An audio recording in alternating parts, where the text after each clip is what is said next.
I know it's following me. I can feel it.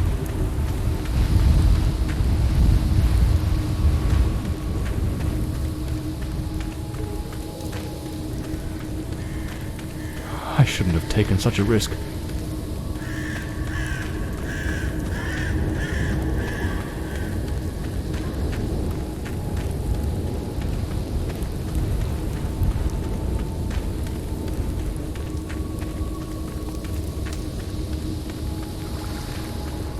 That sound. It's coming from the river.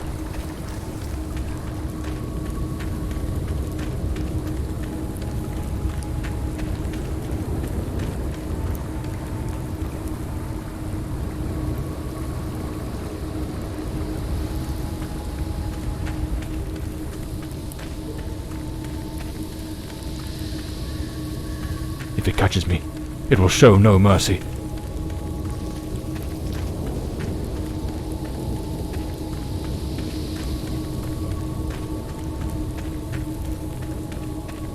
I know it's hidden somewhere in this forest.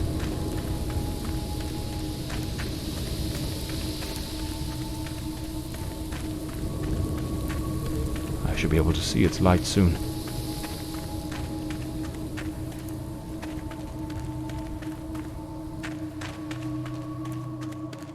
At last, I can gather my strength and plan how to face that monstrous thing.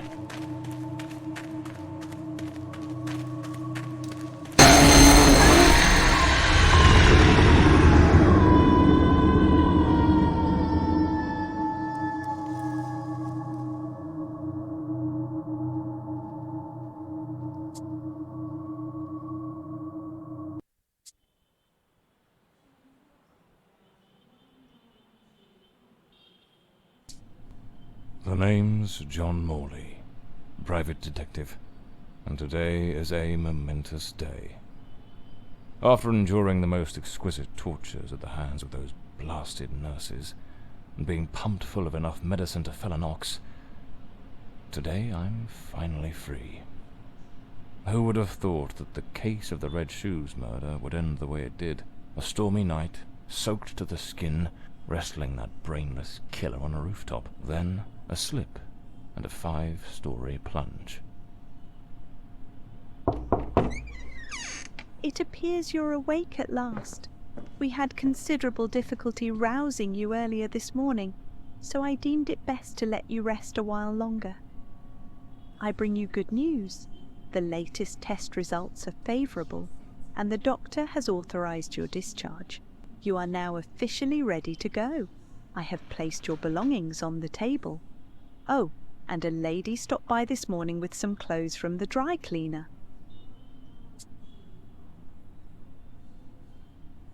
I've been having nightmares. The doctor has prescribed some medication that should help address any residual effects.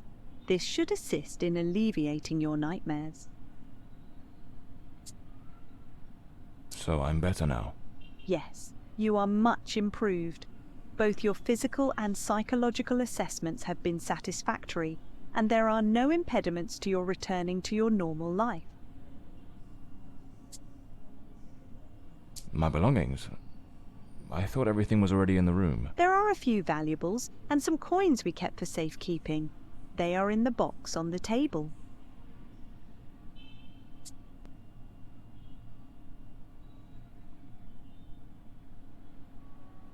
A woman brought my clothes from the dry cleaner. Was it Penny? I couldn't say. She arrived quite early, before my shift began. I've placed the garments in the wardrobe to keep them from getting wrinkled. Now, if you'll excuse me, I have other patients to attend to. I wish you all the best.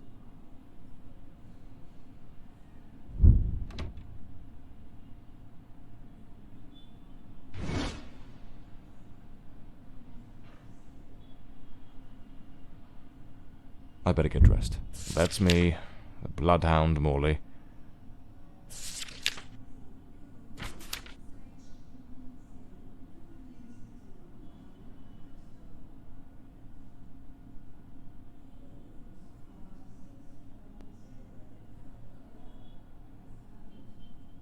Story of my life.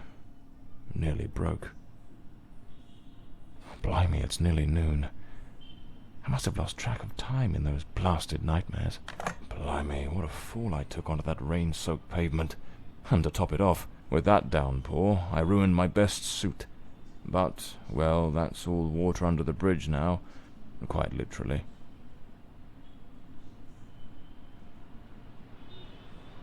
There's notes from Penny, my secretary. She must have left it here a few days ago, while I was still under observation.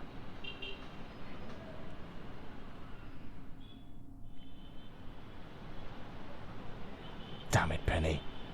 I don't blame her, though. I'm a right mess. I've managed to lose the only two things. I should get myself a pair of derbies. Or brogues. They're much more comfortable. Besides, if I slipped, it was because of those damned hard soles. So the mystery woman who took my clothes to the cleaners was Penny after all. Seems she's still got a soft spot for me. Could there be a chance I might win her over? Looks brand new. Look, well-structured shoulders. These do a fine job of hiding. I usually use the Windsor knot. Trench coat and fedora hat. Every detective's must have. I'd better hurry up. Just like Penny says in her note, I might have a new client this afternoon. And with the way things are going, I can't afford to let that slip away. Alright, let's get moving. Today's the first day of the rest of my life.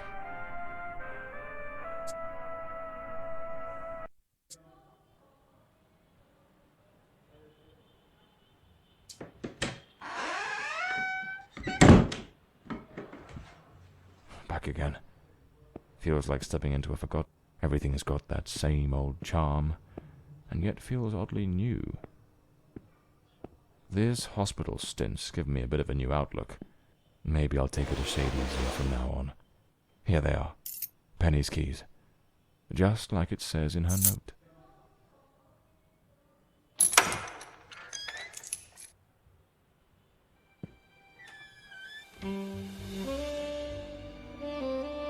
The case of the Red Shoes murder.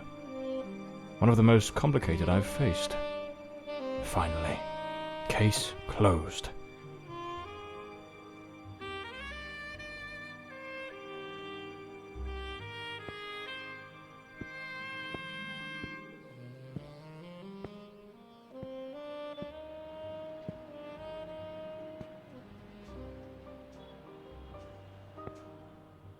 This one's a favorite. The jealous lover solved everything with a few blows from an ashtray. Brutal, but effective. The umbrella with a bullet hole. Souvenir from the marksman case. Nearly lost my hat on that one. The murder weapon from the cadaver collector case. Nasty business, that one. Penny's desk. I ought to give her a ring, and try to sweet-talk her into coming back. So this is Peter. That smug grin's got "Punch Me" written all over it.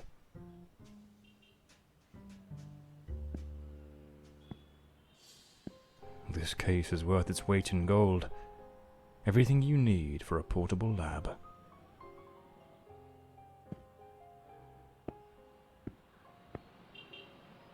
My desk, strangely tidy. Normally it's buried under papers, notes, bits of evidence. Penny must have wanted to leave everything spick and span before she walked out on me. Another one of my cards. But this one has my last name circled.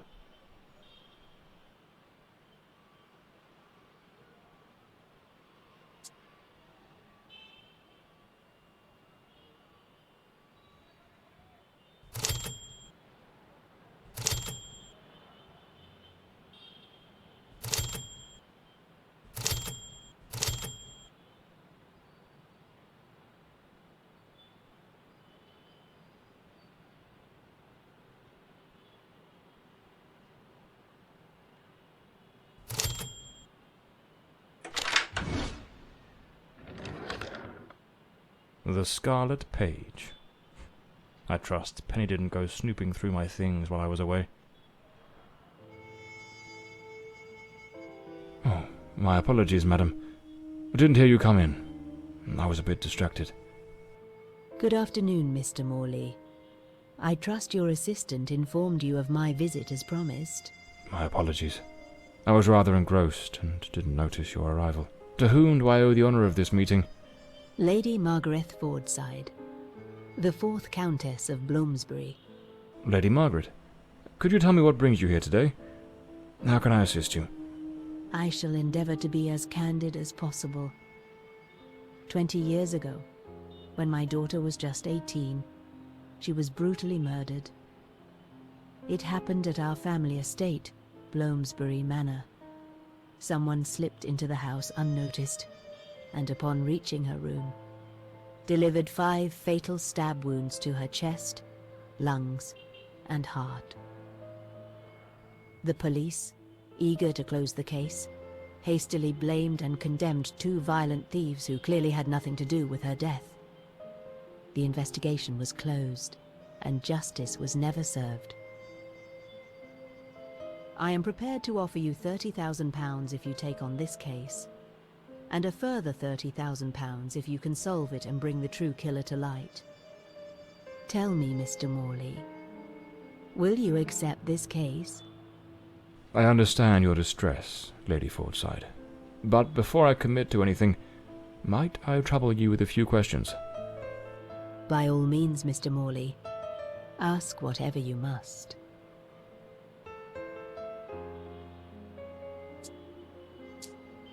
A case that's been cold for 20 years. You certainly don't make it easy for me, Lady Margaret.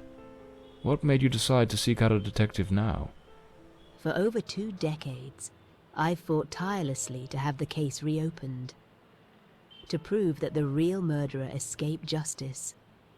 But all in vain. Neither solicitors nor well-meaning police friends, nor even journalists hungry for a dark story have managed to uncover anything.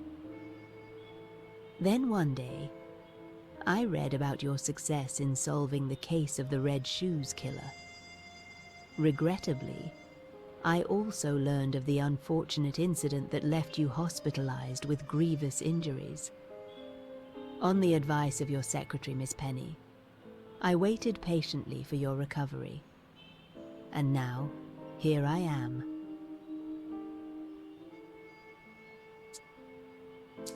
Tell me about the men the police arrested. Why are you so certain they weren't guilty? 2 days after the murder, the police arrested a pair of violent thieves who were terrorizing the county at the time.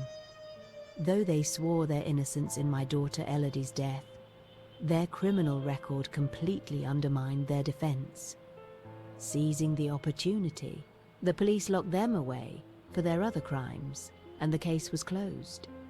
But what has always struck me as suspicious is that nothing was stolen on the night my Elodie was killed. If those thieves were truly the culprits, why would they murder her and then leave without taking a single piece of silver? It doesn't add up, Mr. Morley. Tell me about Bloomsbury Manor. Do you still reside there? After Elodie's death, I abandoned the estate. I couldn't bear to remain there, to live within those walls. Even now, when I visit the manor, it still feels as though I can hear her footsteps echoing through the halls, her voice humming that old melody, the delusions of an old woman who has mourned her daughter for far too long. Mr. Morley, no mother should ever have to bury her child. Should you accept the case, Bloomsbury Manor would likely be the best place to begin the investigation. I shall not impede your work, as I now reside at Bedford Square, in the heart of the city.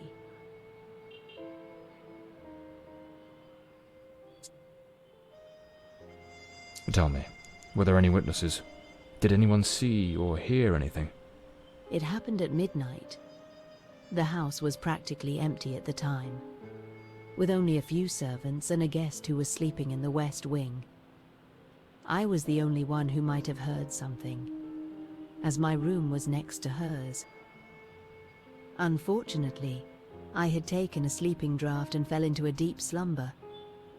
It is a decision I shall regret for the rest of my days. Well, I believe I have all the information I need to get started. I accept the case, and will begin the investigation immediately. I'm pleased to hear that. My butler will bring you the £30,000 tomorrow morning. Now, if you'll excuse me, I have matters to attend to. Once you uncover the culprit, contact me at once, and I shall promptly deliver the remaining £30,000. Please, Mr. Morley, unravel this harrowing mystery that has tormented me for so long.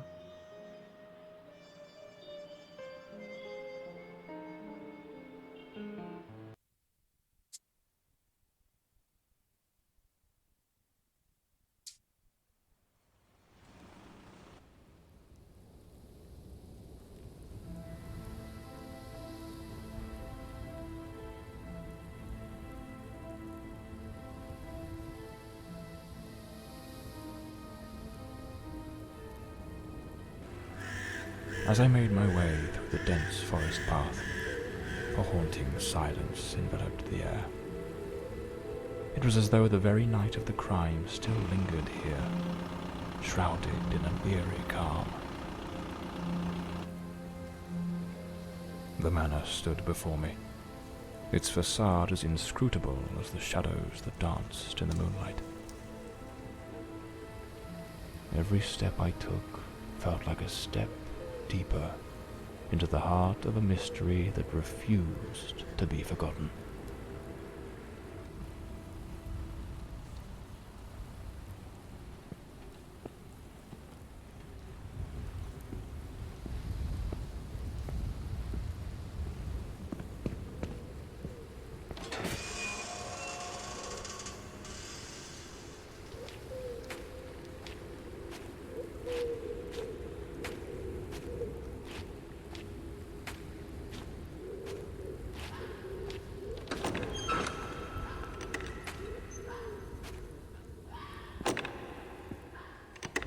Not a sound.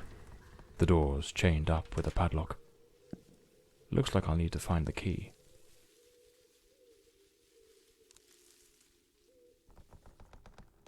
It seems Elodie had a passion for art, but her style wasn't exactly well received. Disturbing from the looks of it.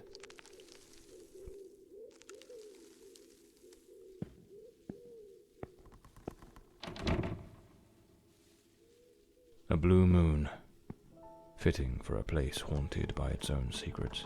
Looks like the Countess left this for me. It could be useful for getting around the place.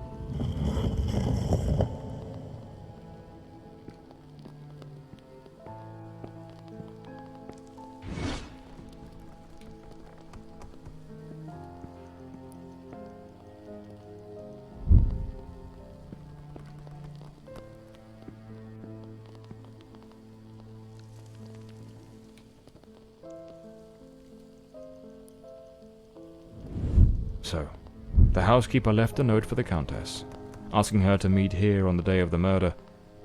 I wonder what truly happened during that encounter. Very well.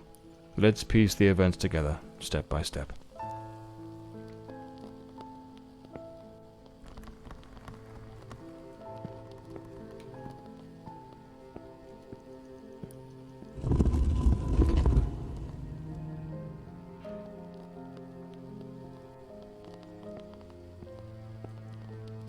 Another painting by Elodie.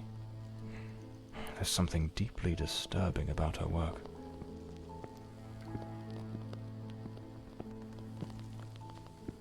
Two chairs. One of them knocked over.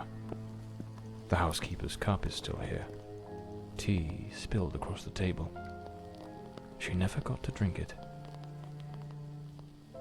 Looks like someone arranged tea in the library that day. An empty envelope. Did the housekeeper hand the Countess a letter? Lipstick stains. Same shade the Countess wore when she visited my office. It seems they met here. But something went wrong during the conversation. I am very angry. After all these years of service, this is how you repay me? Walking away like this? I'm sorry, madam, but the situation has become unbearable. My bags are already packed.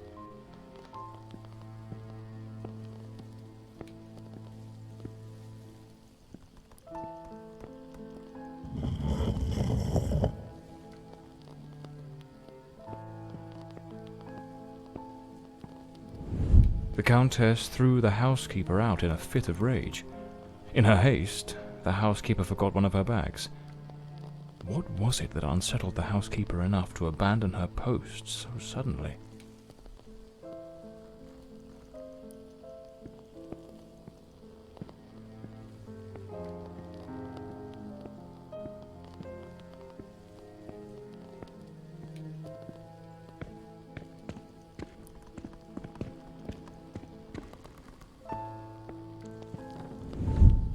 Lady Fortside, still seething, burned something in the fireplace.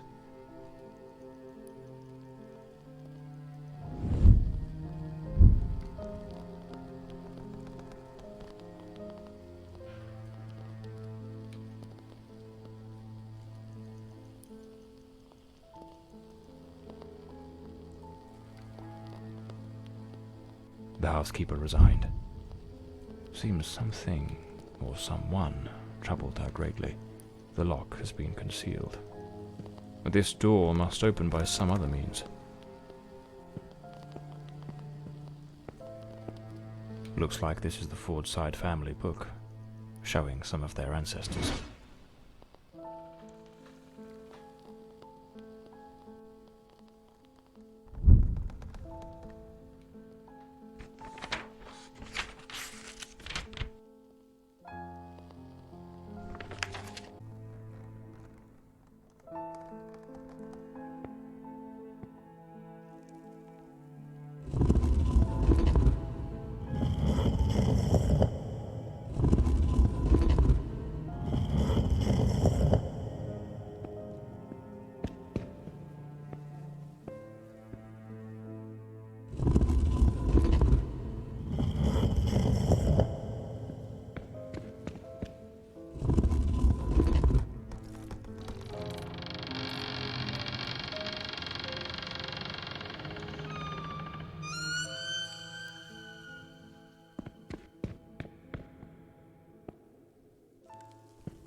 This must have been some sort of private study for the Countess.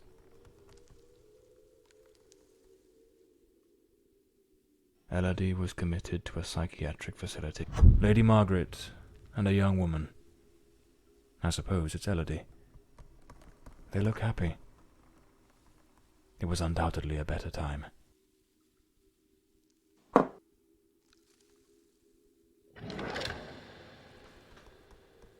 A British passport. Lord Fordside was undoubtedly a man of the world. An old pocket watch. It probably belonged to Lord Fordside, Lady Margaret's husband.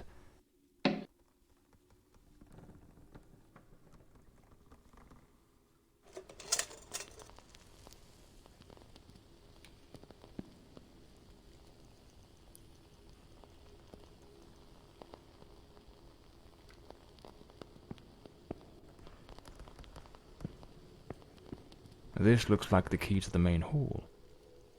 Could be my way into the heart of the house.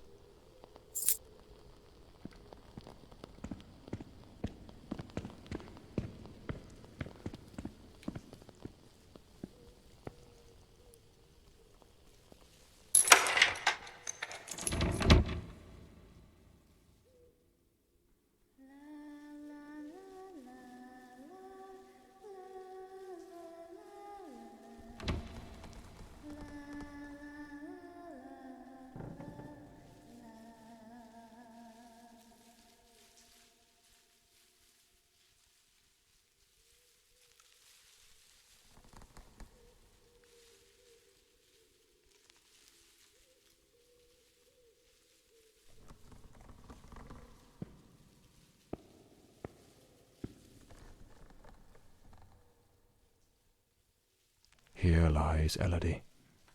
Rest eternally, beloved daughter, beneath the tree that once watched you grow. So this is where Elodie is buried.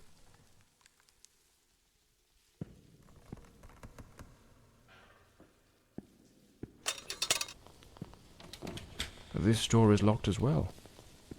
If the Countess wanted me to investigate, why didn't she leave the doors open?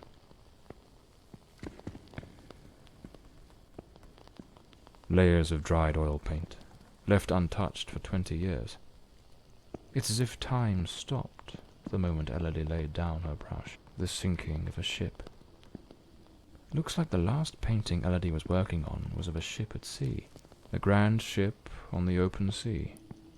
A man with his back turned, watching a ship. This door appears to lead out to the back garden. Locked with a padlock. I'll need to find the key. Looks like some sort of clue. Trace the tree's journey from birth to decay. Follow the path of the artist in a thoughtful display. Arrange the 4 stages and the door will obey.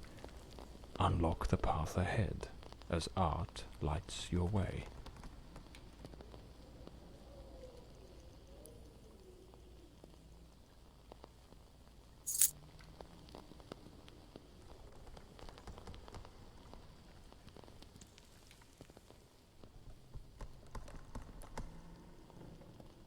Lady Margaret took special care to secure the house, restricting access to certain areas.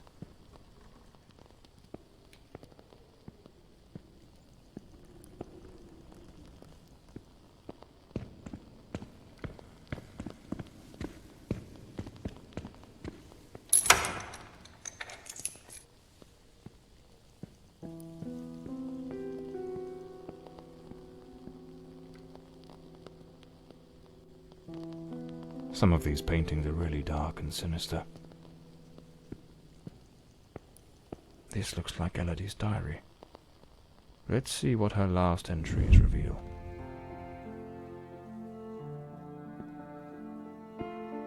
I'm absolutely over the moon. Walter has written to say he is coming. I met him at the Western Sanatorium, and we have grown so very close. He was there recovering from the trauma of a shipwreck, where he tragically lost his companions. By sheer luck, he was rescued, but not before spending an entire year on an island living amongst the natives. He truly is an adventurer.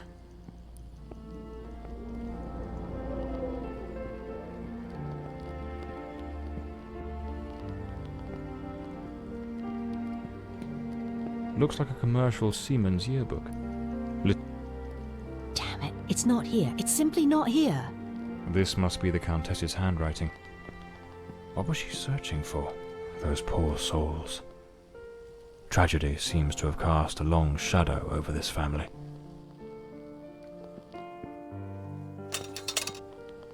Locked, as expected. There's a metal engraving of a tree. I'm so happy. Walter has finally arrived. I must admit, I am utterly captivated by him. I invited him to visit, and he gave me his word he wouldn't fail to come as soon as he was able to leave. And now he's finally here. I can scarcely contain my joy. It feels as though all the darkness has faded away.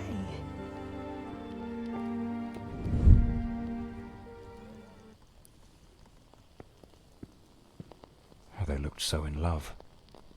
So happy. I wonder what became of Walter after Elodie died.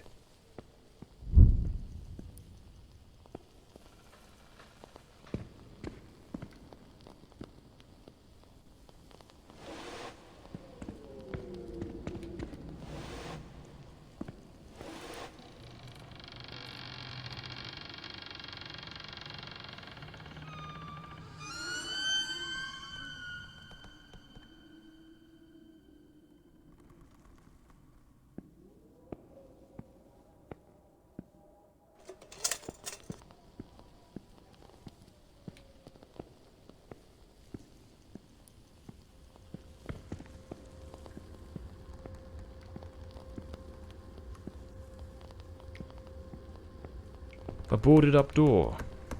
The access to the servants' quarters appears to be blocked for some reason. These broken chairs. Someone must have hurled them to the ground with great force. It looks like this vase was shattered. Not just dropped, but smashed with intent. Some of these tools have been bent, likely trampled over.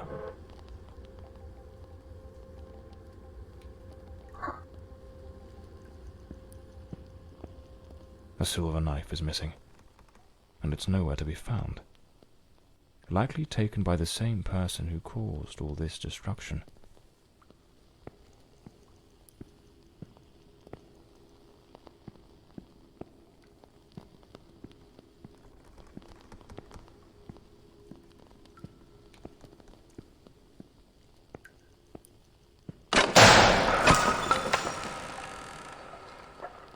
Looks like the crowbar is broken.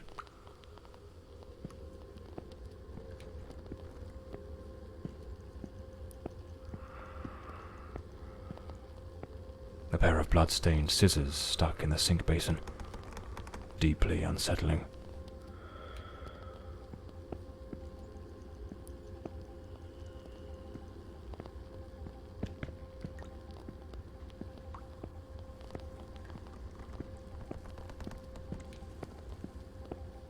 No doubt, this is the cook's room.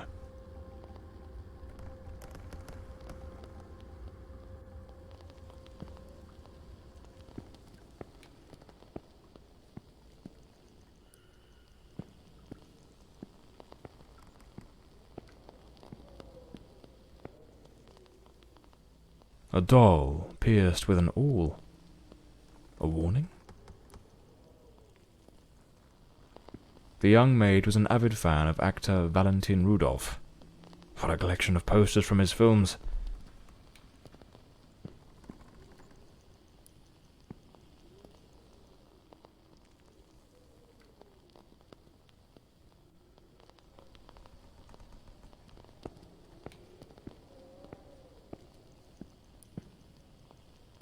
A backgammon board. One of the oldest board games.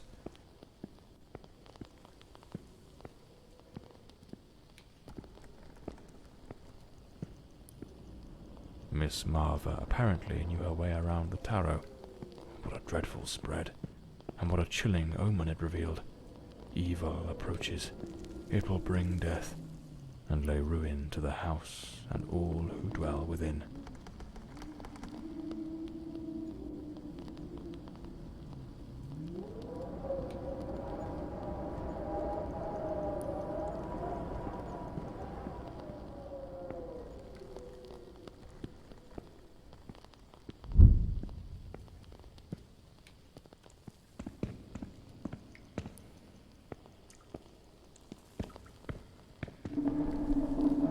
Is there someone else in the house?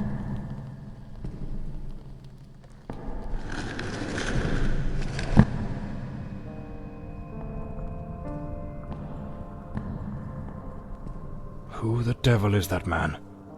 He had a knife. I'm completely in the dark here. I don't think he saw me.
Another boarded-up door.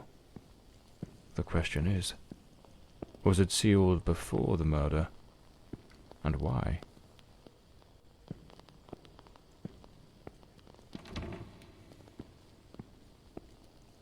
This must be Walter Brandon's room. An empty bottle. It smells of good rum. The diary of Walter Brandon. Perhaps it holds some clues about who he was, and what his involvement in this case might be.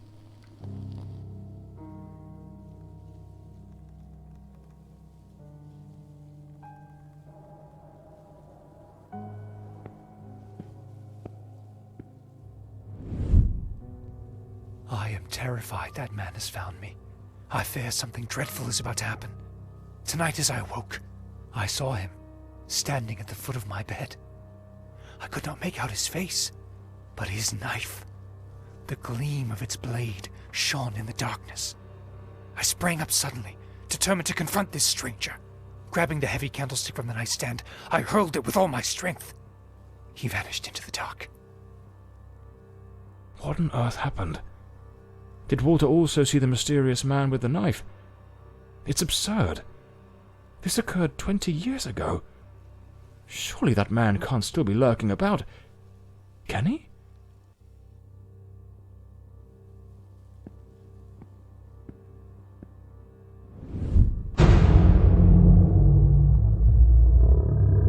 Coming here was a grave mistake.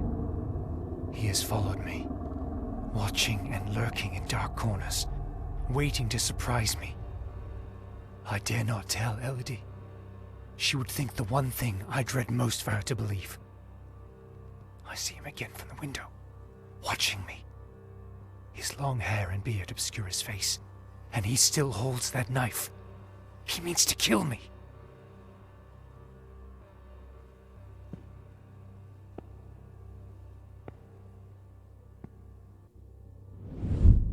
I am losing my faculties. It is best I return to the ship. Everyone seems to be conspiring against me. The housekeeper despises me, accusing me of misconduct. Perhaps I'm not a man of refinement, but I know what respect is. Yet this morning, as I awoke from my rest, she was enraged with me. It was of no use to tell her I had slept peacefully. An external maid who comes to clean was crying and accusing me of having approached her in an unseemly manner. I would never do such a thing. I am a sailor, a man of the world. I know how to conduct myself.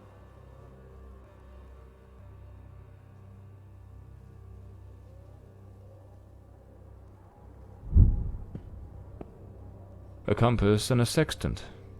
Tools of a sailor.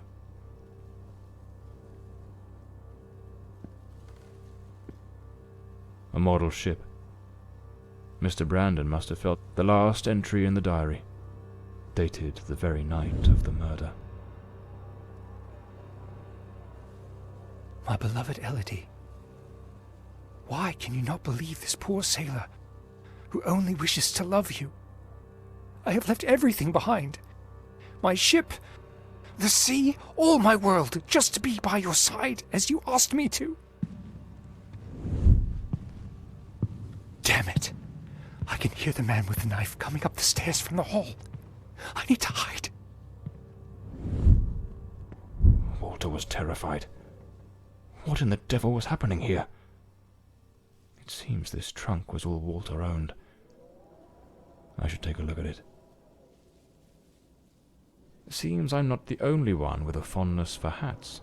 A photograph of Elodie. No doubt Walter cared for her deeply.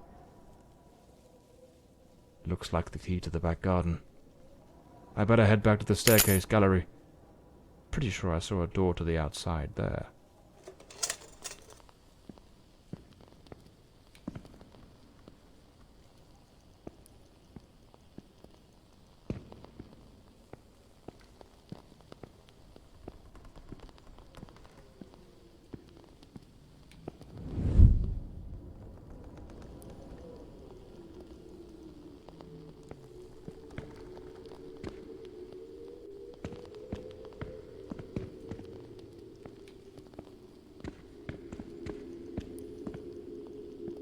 At that old fountain in the garden. now little more than a basin of stagnant water, one can still make out the faint impressions of bloodied hands. It seems almost certain the killer stopped here, in a hurried attempt to wash away some of the blood spattered across his body. This ought to do the trick for that boarded-up room upstairs, just by Walter Brandon's room.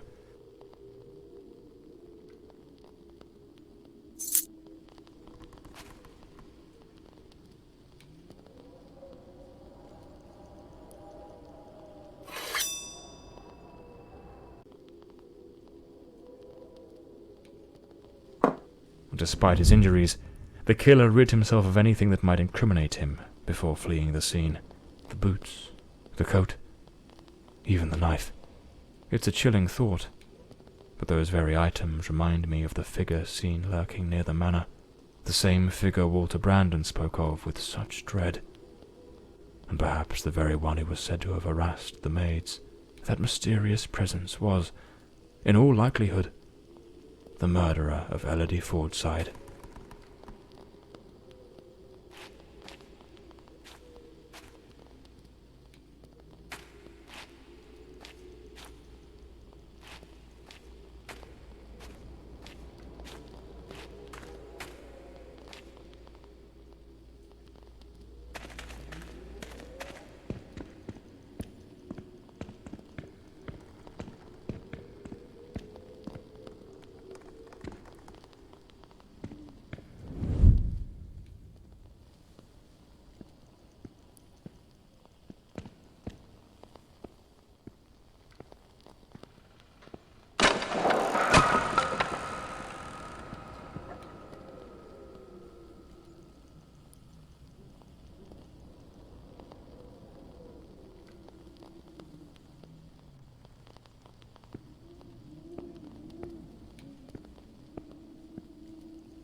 Unlabeled liquor bottles. The damp and the passing years have likely worn away whatever once marked them. There's a distinct scent of wormwood, the plant at the heart of absinthe. Thujone, its active compound, could provoke hallucinations. Visions said to come straight from the goddess Artemis herself.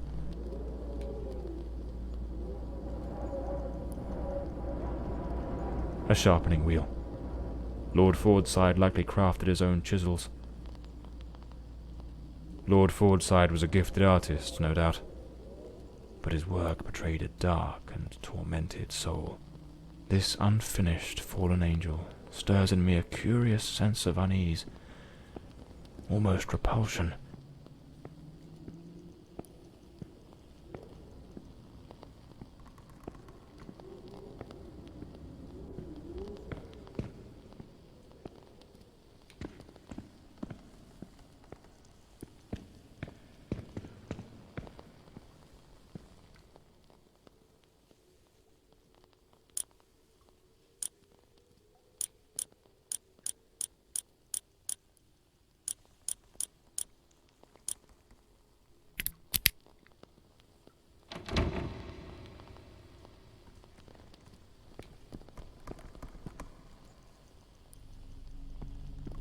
The door is locked. I'll need to find the key.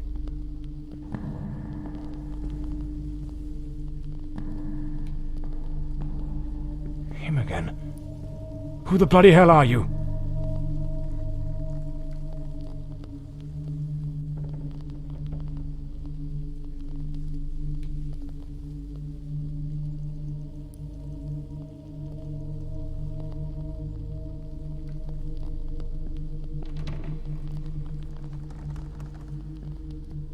This room looks like it belongs to a woman. Lady Margaret, perhaps? The bed is made. The Countess hadn't yet gone to bed on the night of the murder.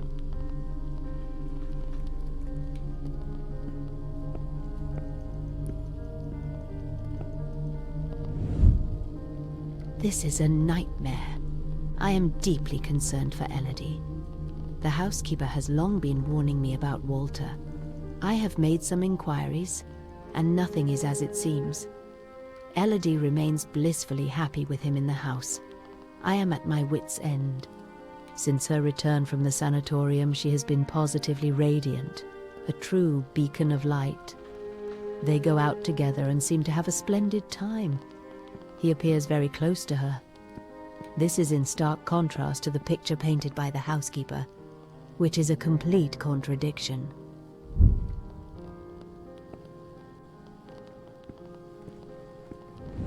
Last night I heard him scream. He seemed to be in the throes of a panic attack.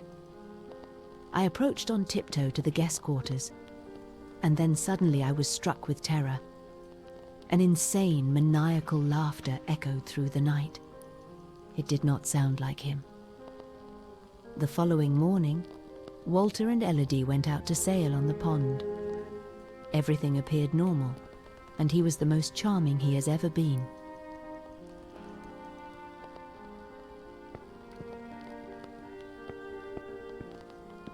Seems Lady Margaret was reading in the chair that evening. It's a damn fine bottle of wine. But no one in their right... Something made of glass has shattered here.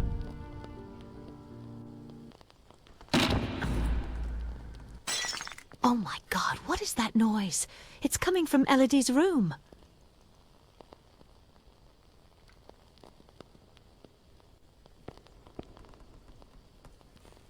The fireplace tools, all knocked over on the floor.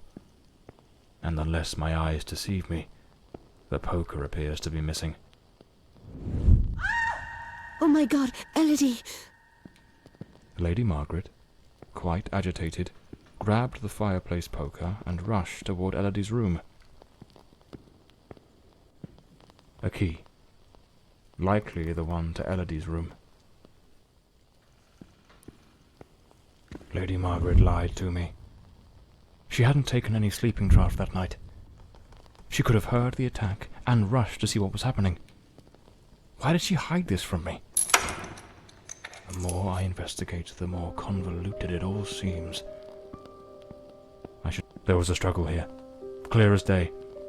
Not a clean break-in. The killer wasn't subtle. Photograph of Elodie Fordside and Walter Brandon. If my memory serves me right, looks like it was taken at Westland Asylum. A pool of dried blood. There's no doubt now. This was the scene of the crime.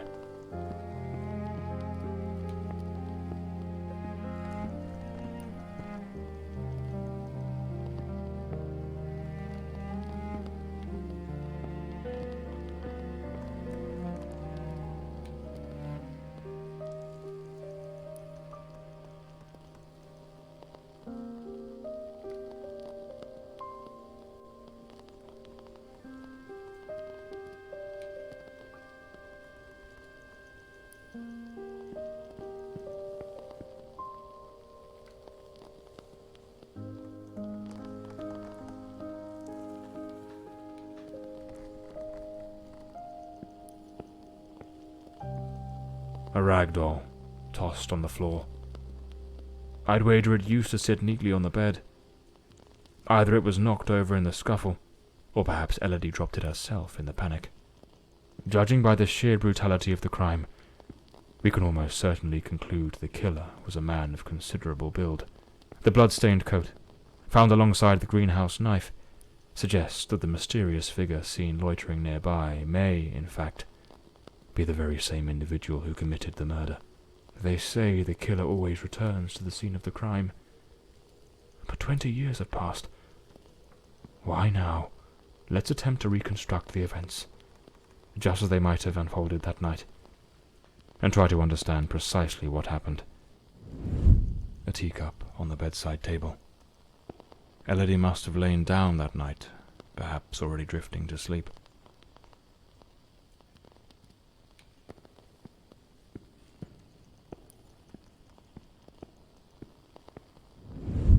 The door's lock, completely broken, indicates someone forced their way into the room, likely startling Elodie awake.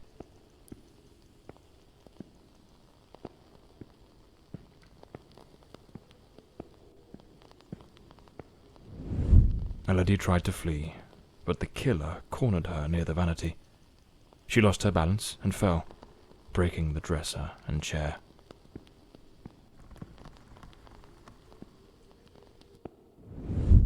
killer dragged her to the bed against her will. In the struggle, one of the vases fell from the mantelpiece.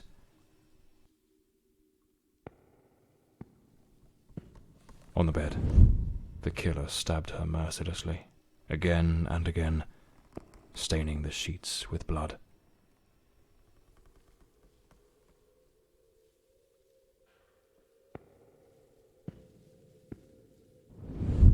That's when Lady Margaret arrived, striking the killer with the fireplace poker, knocking him away from Elodie.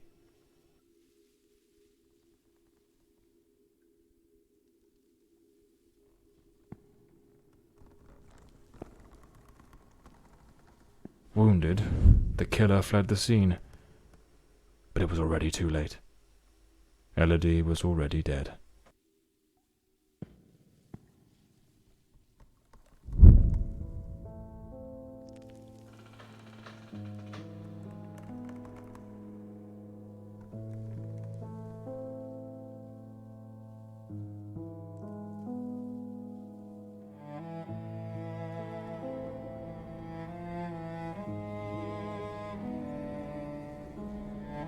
The old Bloomsbury mansion. It choked my thoughts. It had that kind of sadness that seeps into your bones like old damp, and that sudden abandonment, so clear before my eyes, looked like a sinister time capsule.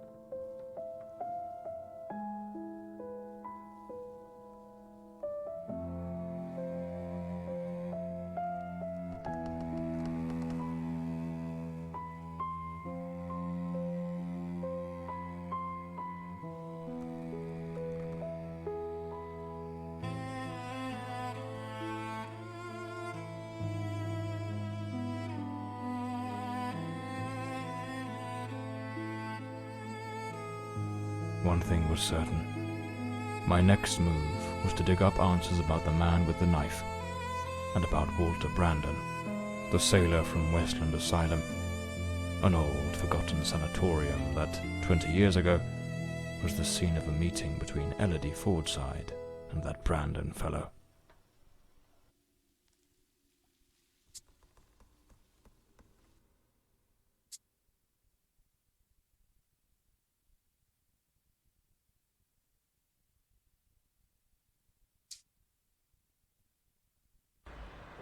It was an ungodly hour when my battered car crept along the winding, shadowed road leading to Westland Asylum.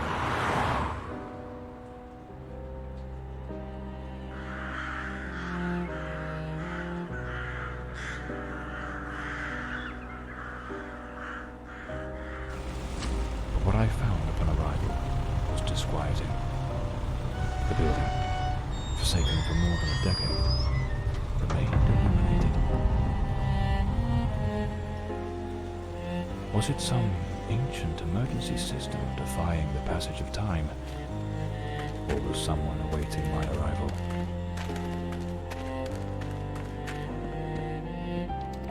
The front door, sealed shut. As expected. Nothing's ever straightforward, is it? I'll have to find another way in.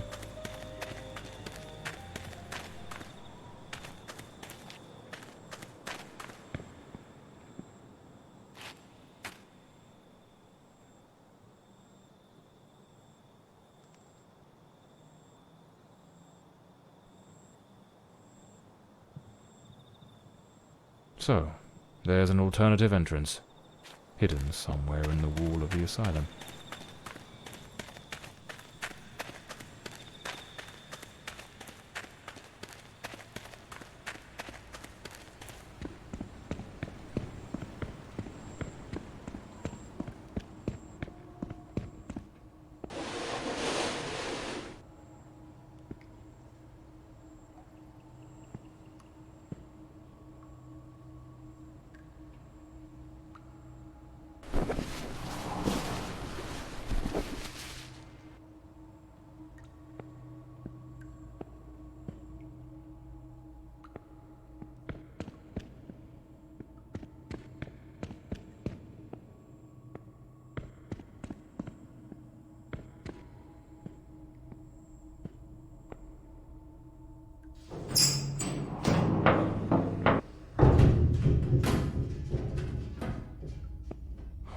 hell? It's pitch black in here. Impossible. Locked as well.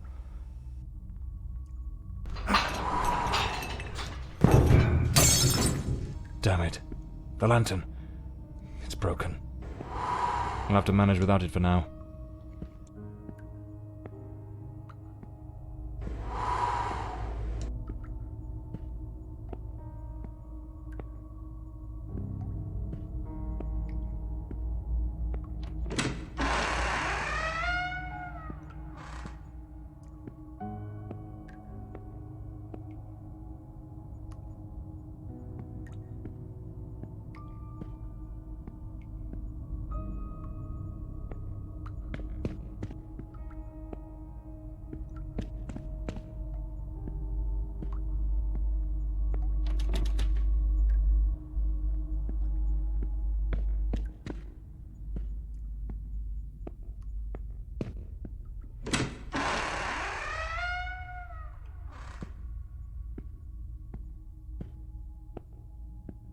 Westland Asylum was a top place in its good old days.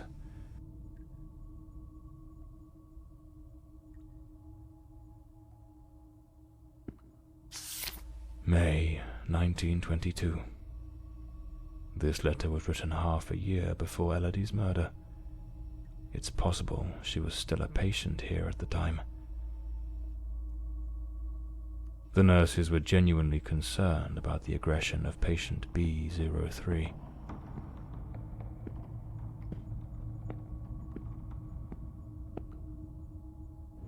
The girl? How is the girl? You mean Miss Elodie Fortside? Don't worry, that bloke didn't lay a finger on her. But you took quite a knock. This is going to smart.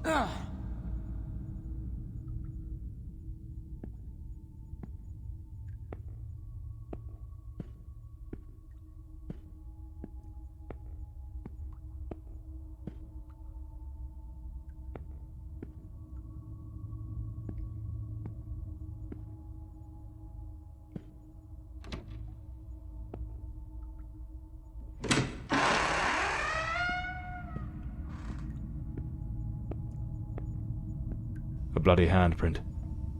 Someone injured must have leaned against this wall.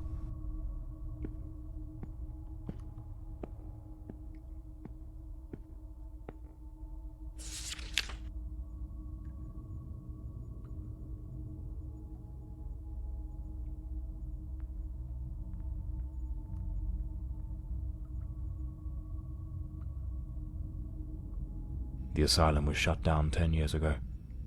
Judging by the state it's in, they probably had no choice but to close it due to the building's condition.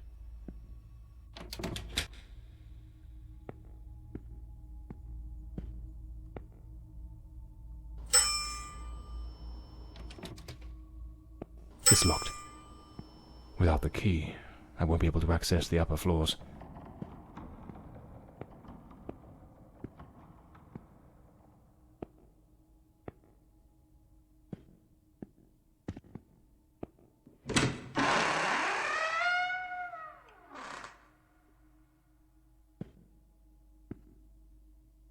This file cabinet is now empty. It probably held all the records of the inpatients.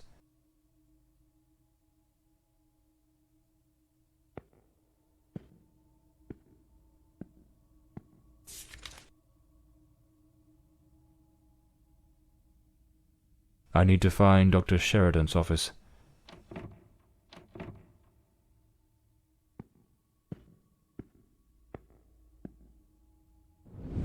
We must formalize the admission of Miss Elodie Fortside. I have her file here. That girl? What do you think of her? I don't quite know. She seems a good girl. I do hope she recovers soon. I know what Dr. Mulder thinks of her. Oh, don't be wicked. You cannot tell me you haven't noticed. Have you seen the way he looks at her? Shh, hush now. Someone's coming. It seems the nurses were gossiping about a certain Dr. Mulder, who appeared to be especially taken with Elodie.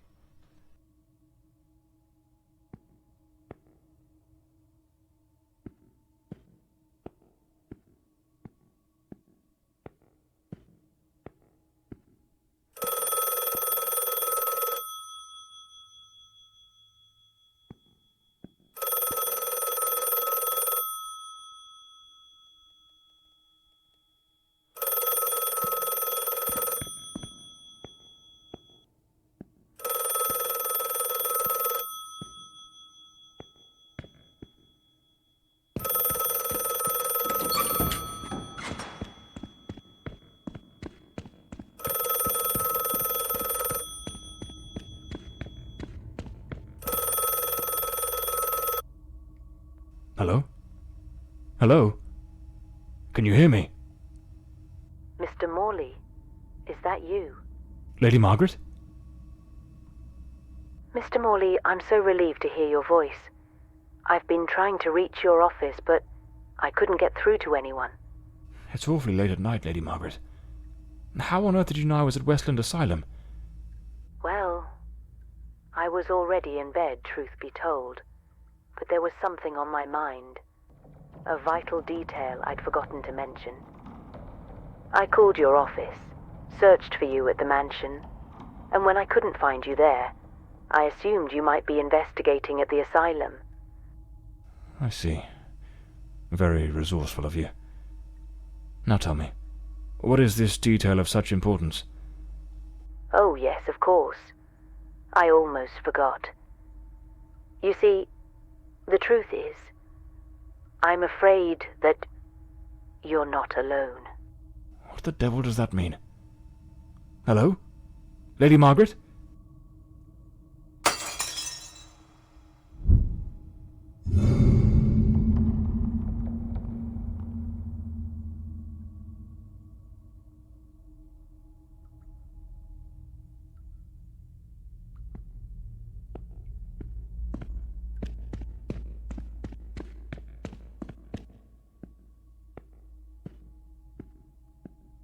Is someone there? Damn it. I've got a bad feeling about this.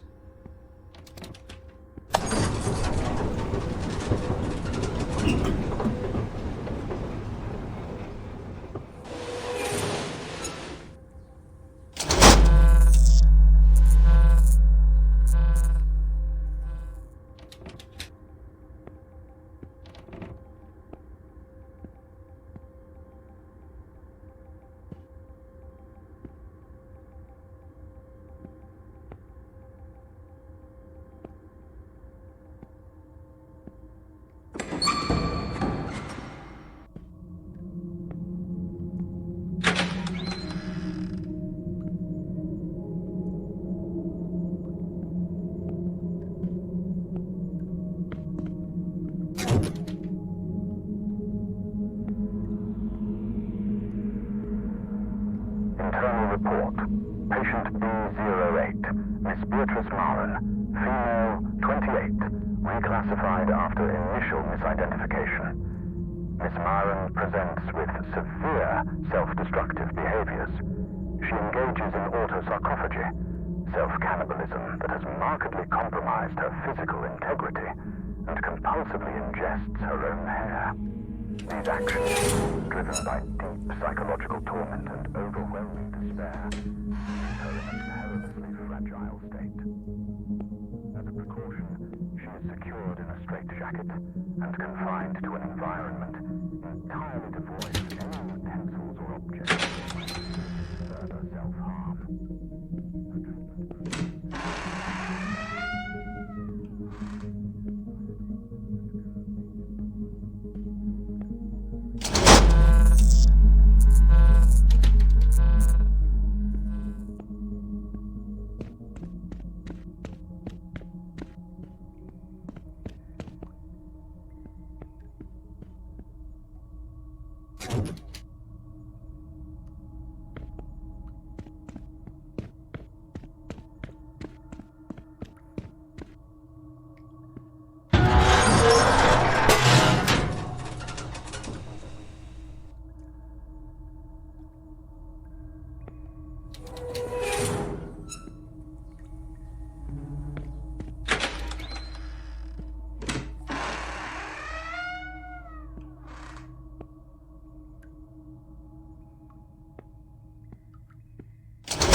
Internal report. Patient B02. Mr. Norbert Clark, 45, from Sanderson, is a persistent pyromaniac whose actions have repeatedly endangered both property and life. despite his seemingly frail build, he harbors an alarming compulsion for fire setting, a tendency exacerbated by intermittent episodes of disorganized thought and incoherent speech under duress. His gaze suggests the planning of covert schemes, amplifying his threat. To mitigate risk, he is isolated in a secure cell, thoroughly cleared of flammable materials. His management includes a regimented program of sedatives and antipsychotic medications to stabilize his manic and schizoid symptoms, with vigilant oversight maintained.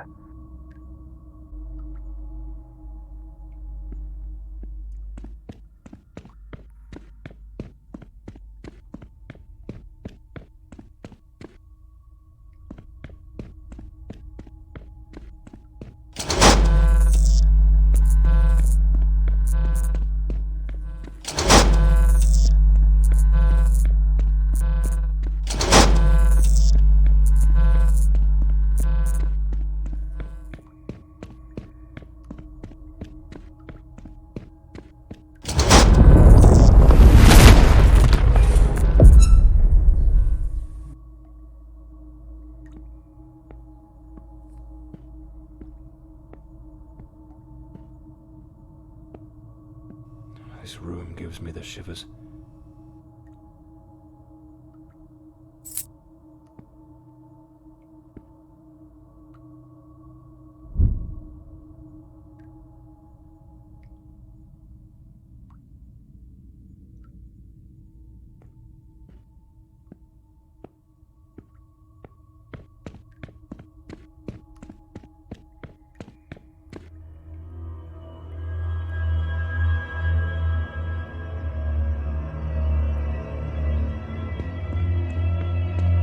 I need to hide. Quickly! I can't hear it. Could it be gone?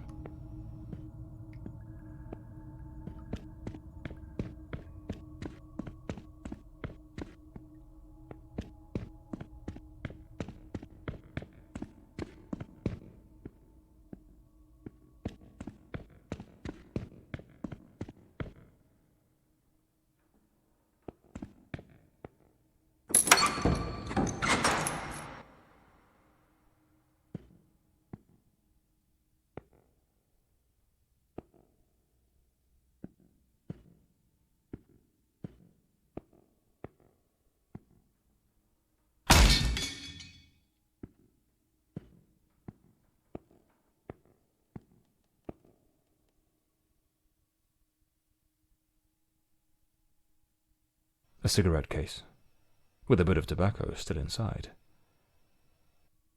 Clean water, an apple, a bit of bread, the food still fresh. A maintenance uniform, oddly well prepared. Not a speck of dust on it. Looks like someone's been coming through here. Perhaps this is what Lady Margaret meant in her call. Or was she trying to warn me about something else?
I'd rather not go through there. Looks ready to cave in at any moment.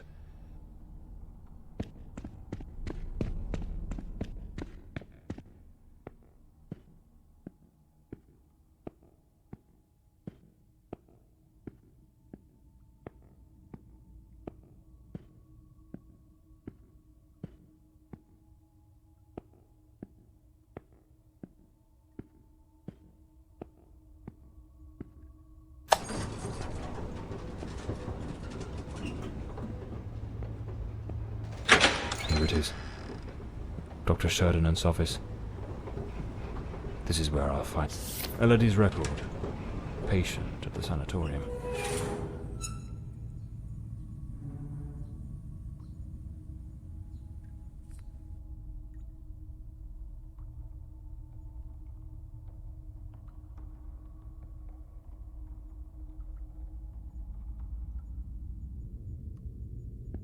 Nothing of interest here. Strange. Elodie's record was easy to find, but there's no sign of anything related to Walter Brandon. Something doesn't add up.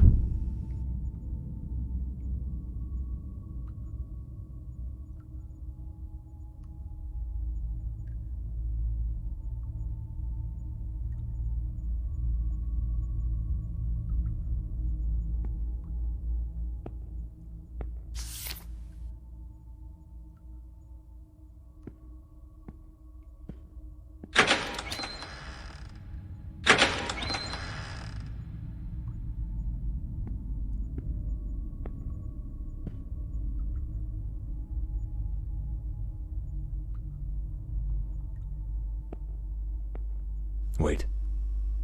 No, it can't be. There he is, in the photo. Dr. Sheridan in the center, and right next to him, it's him. The man with the knife. That wild mane, that unkempt beard, it's unmistakable. But what's he doing here? And he's holding a book. What was that noise? Sounds like something just came crashing down.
Patient recording, Elodie Fordside, February 3rd, 1922. Daily record number 23. Let us begin. How are you feeling today, Miss Fordside? I feel well. Elodie, we have discussed this before. If you do not tell me how you truly feel, we will make no progress. I feel a little sad, perhaps. I am alone here. I miss my mother and having company. So much time with nothing to do makes me think of things I do not wish to think of. I see. Listen, Elodie. I believe you are looking at this the wrong way.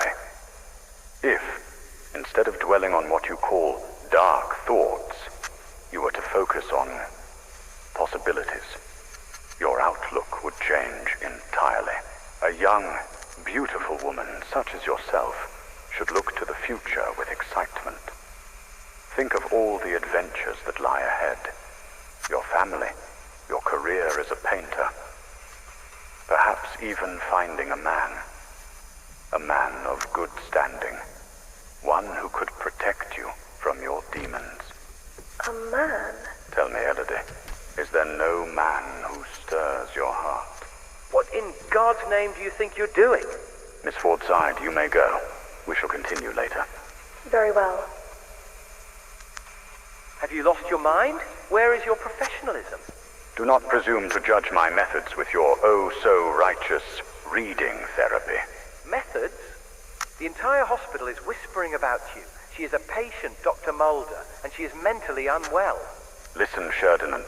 Stay out of my affairs, and I shall stay out of yours. Or have you forgotten which one of us is the director of this institution? Do as you please, but if I ever witness such a scene again, I will not remain silent. Damn fool.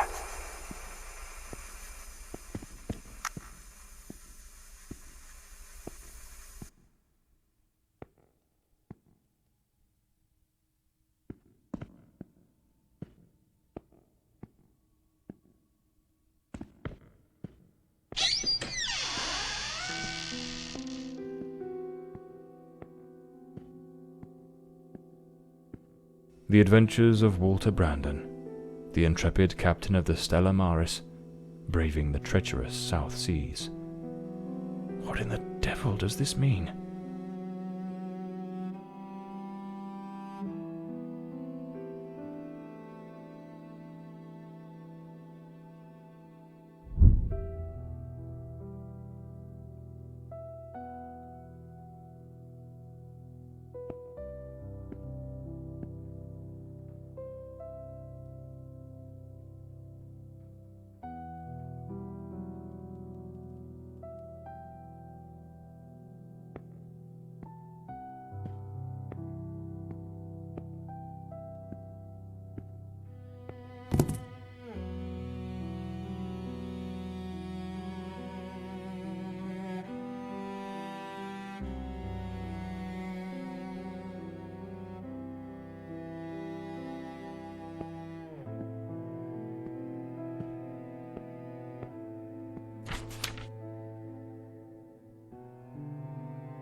Patient number 1365 returns after an absence of 4 months.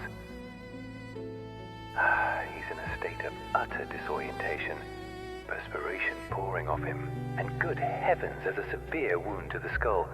His clothes and hands are covered in blood, and it doesn't appear to be his own. He cannot recall his name, nor anything that's happened during these past months.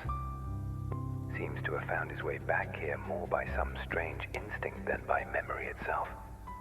The personality once known as Walter has vanished entirely, as has the entity we refer to as the Shadow, though given his nature, I cannot say with certainty it isn't still lurking beneath the surface. We have treated cases of dissociative identity before, but never one such as this. His appearance, his voice, even his build and weight change quite drastically. Now he looks frail, gaunt, empty, as though there's nothing inside, as though he were but an empty shell, waiting to be occupied. His condition calls for far stricter supervision. This institution is no longer equipped to care for him. I am ordering his immediate transfer to St. Dymphna Hospital. Dr. Former, a specialist in matters such as this, will take him under his care. As I near the end of my tenure as director, I must see this case brought to a decisive close. The blood upon his hands, the emptiness in his eyes, all point to an act of the gravest kind. One his mind appears to have erased entirely. God help us, if the Shadow should ever wake again.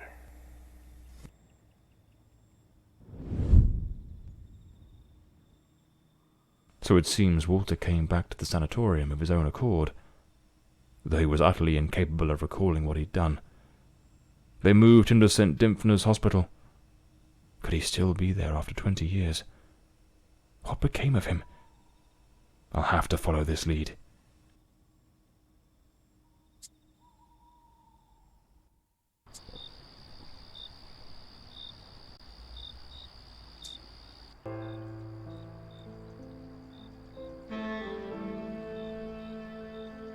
That man returned to the new sanatorium, remembering practically nothing. Maybe it was the wound Lady Margaret left him. Or maybe his mind shattered and never came back after what happened that night. As for me, I was hired to find the one who killed Elodie Fordside, and my intuition told me they were still there, in the depths of St. Dymphna. I sensed that the end of the road was waiting for me in that place.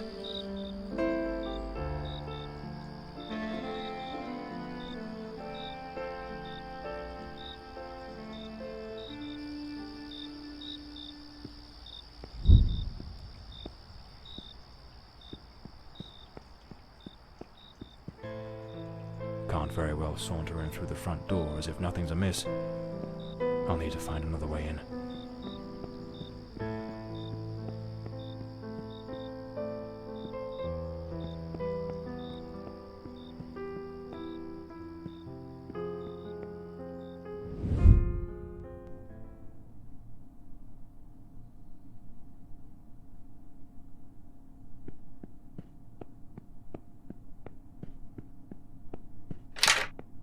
It's locked.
John Morley and the case of the red shoes.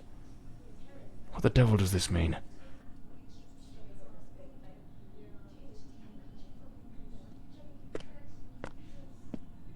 Lady Margaret.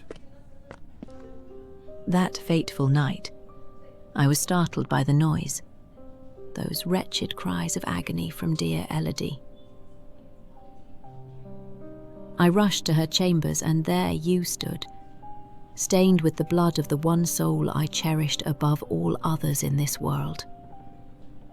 The housekeeper had warned me, but I turned a deaf ear.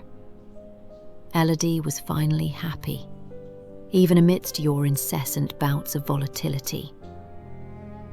Yet, with the passage of time, your demeanour darkened. More and more frequently, that sinister presence lurking within you began to surface, each appearance more violent than the last.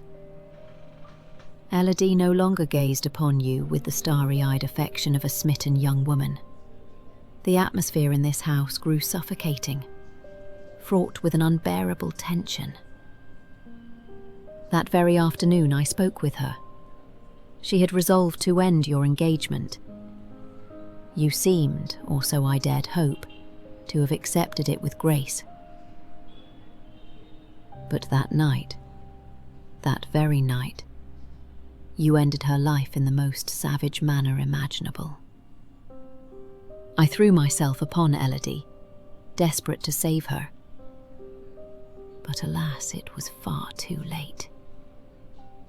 Months later, I learned you had returned voluntarily to the sanatorium. I sought answers and immersed myself in understanding the afflictions that plagued you. Dissociative identity disorder, they called it. A condition in which one might host multiple identities, each vying for dominion over the body. But the man confined in that bleak institution was not the shadow, not the fiend who had stolen my daughter. No, he was but the shell, the hapless vessel. And I yearned to find the true culprit, not the facade, the murderer himself. Thus I devised my plan. I came to visit you, and just as Elodie had done, I crafted a new role for you, a new identity to inhabit. I brought books, personal artifacts, penned letters as Penny. I leased an office and prepared every detail meticulously, down to the smallest thread, for your return as John Morley. Everything had to be flawless. And why, you may ask? To make you remember, to awaken the shadow, to summon forth the murderer from the abyss of your fractured mind. John Morley is a good man. Walter Brandon was a spirited young sailor, brimming with love for Elodie. But the shadow was a merciless, unrepentant killer. I wanted to destroy the murderer who had stolen my daughter. But I could never bring myself to harm an innocent man. My obsession, my singular purpose, was to awaken the shadow.